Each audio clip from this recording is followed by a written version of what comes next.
היום סיוון רב מאיר שתכניס אותנו לעולמה, עולם הספרות היהודית. בבקשה. בוא נראה.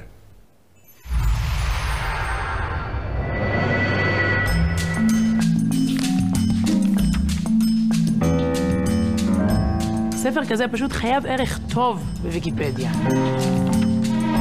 מדובר בספר קל שהקריאה בו זורמת ושוטפת, בניגוד לספרים עמוקים ומורכבים יותר בחסידות ברסלב.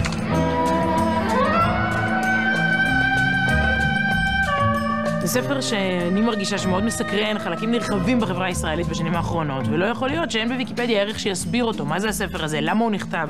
מה זה בכלל?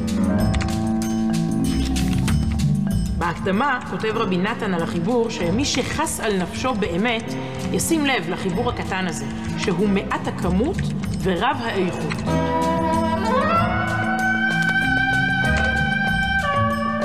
חוגגים עשור לוויקיפדיה העברית.